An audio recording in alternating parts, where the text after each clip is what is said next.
Rabbi Tzadok shared with me earlier in the week that she had read an article just maybe a week ago that basically says that we all need a month off now that all of this is behind us. After the year that we've just navigated and survived, we all need at least a month off.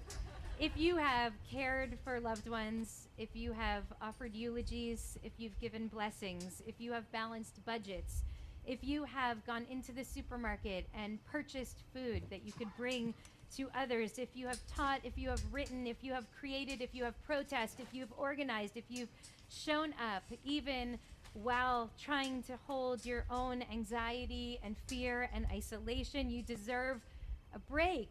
You deserve some time to breathe. Amen. And so it seems very appropriate for our first Shabbat back that the Torah portion that we are reading is Parshat Behar Behukotai. In the beginning of Parshat Behar, we see the description or the prescription for Shemitah, which is the sabbatical for the land. This is the time that we are called when we enter the land to work for 6 years and then to take a break on the 7th year. God says in the 7th year there will be a Sabbath of solemn rest for the land, a Shabbat for the Lord, Shabbat Ladonai. Shemitah is about giving the land a break, because if we think we need a break, how about the land itself? We learn that it needs to lie fallow in order to be healthier. And ultimately, it will yield greater abundance if it actually gives itself a break. But Shemitah is also not only about the land, but also about the society. Because during this 7th year, the land is ownerless, and all of the people, everyone, has equal access to your property. Your property is not actually yours. Your property belongs to God, and everybody has access to it. And not only that, but say you owe someone some money, say you are in debt, all of your debt is also forgiven. What's happening in Shemitah is that the Torah is addressing interlocking struggles of environmental justice and social justice, economic equality. And in this way, Shemitah is becoming a great social equalizer. This opportunity, after 6 years of hard work, to take a step away and to make the world a little bit more fair and a little bit more just through this kind of redistribution.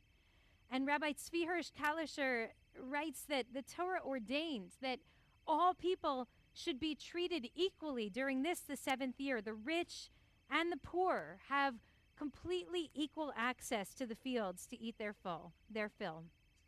And in fact, we see that Shemitah is a prescription for overhauling an entire society as we know it, agriculturally, socially, economically. The entire landscape of the society shifts for just about a year. And there's more, because we learn that the value of Shemitah, it's not only for the land and for our society, for our community, but it's actually for our souls. And here I want to bring to you the words of Rav Kook, who wrote this most extraordinary volume, Shabbat Haaretz, in around the year 1910. He writes in this that planted within every one of us is the desire for a righteous and a good life, a desire to live in harmony with what is just and what is true, that every single one of us, by virtue of being human, yearns for peace and tranquility, for grace and for courage. We yearn to be in sync with the divine. But the very nature of our lives, he wrote over 100 years ago, obfuscates the spiritual majesty of that divine yearning and prevents its bright and shining light from radiating into this reality. And so we become callous. It's inevitable, because relationships are treacherous, and power and inequality and coercion and corruption poison our society. They did then and they do now. But don't think that it is just a natural, inevitable part of our relationships and our communal life. It actually takes a toll on our souls. And therefore, we who are born and planted within us is this divine yearning for love and truth and compassion and empathy, instead are degraded by the everyday, by just being human in this world, by raging oppression, he says, by coercion, by the quest for material profit. And the only way to heal, he says, is Shemitah, is to take this break, because we need a break from the cares and from the toil and from the routine and from the worries. Shemitah allows us to reconnect with the purity and the purpose of life. And we talk about this a lot at Ikar, and you've heard me quote this again and again. He says it is the periodic suspension of the normal, the periodic suspension of the social routine that elevates people when we become morally settled, that lifts us spiritually and morally and crowns us with perfection. And so we're asked by the Torah to imagine this year away from our lives, a year in which we're on a different schedule, in which we engage in a different routine, a year in which we take absolutely nothing for granted. Nothing for granted. Beth, are you okay?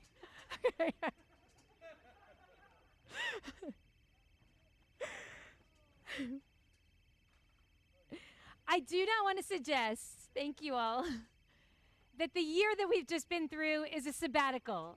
For me, it was nothing at all like a sabbatical. I suspect for none of us was this anything at all like a sabbatical, because I know that during this time we worked harder than we've ever worked before. I know that the boundaries between our homes and our work were completely eviscerated. I know that even those who were unable to work in this time held an emotional burden that was greater than even in the busiest of times. This was not a year of rejuvenation and relaxation.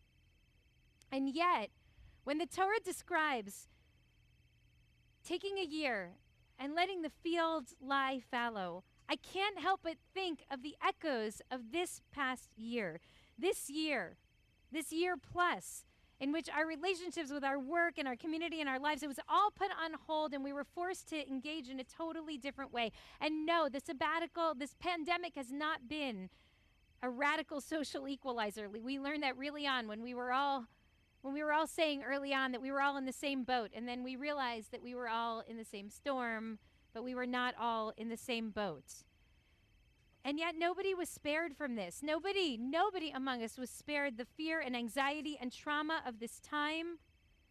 Has this not been, above all else, a year of the suspension of the normal? There's so much loss in this time. The rabbis say that observing the Shemitah is the hardest of all of the mitzvot. And yet, this time is the time that we need in order for our souls to be transformed. And so I just want to ask us, as we now begin to re-enter this world, I want to ask us where we want to be on year 8. After the 6 years of work, after the 7th year of break, suspension from the normal, where do we want to be when we now start to re-enter? We would never have chosen this time apart. But now that our normal was suspended for us, now that we've been morally awakened, now that we have stared at the fragility of life in the eye, now that we have affirmed how broken and how vulnerable and how profoundly connected we are, how will we come back? I wonder if we'll be impatient with each other. I wonder if we'll be unkind. I wonder if we'll be easily affronted and quick to anger. I wonder if we'll be annoyed by the wind or the air conditioned, or just be thrilled and grateful to be sitting next to each other. I wonder if we'll complain when there's no more lox left at lunch, or if we'll just be grateful to be eating with other human beings again. My sister Dev, as many of you know, is an urban homesteader. So during this year plus, she helped us plant the most beautiful little garden in our house. And I was so impatient. I really wanted to plant a sumo tree so that we could get those most amazing oranges for free on our own property. And I just wanted them, and I wanted them now. But Deb wanted me to slow down. So when we'd find markings on the leaves that were starting to grow, she would say things like, "Cher, pay attention to that. There's something for us to learn from that." And I would say, "What do you mean? What are we supposed to do with this? Is it infested? Do we have to pull it out? Do we have to start over?" And she would say, "No, just notice it. It's trying to teach you something. It's giving you some good information." Apparently, in permaculture, they're taught that we have to observe the land for one full year before we make any permanent decisions. They say that this gives us time to notice the microclimates and to note the path of the sun and to discern between different kinds of soil and to think about patterns of rainfall. This time only makes us plant better, less impulsively, more purposefully. Well, we did not choose it, but we took that year. Friends, we took that time. And now we're getting ready to plant together more purposefully and maybe more permanently for the future.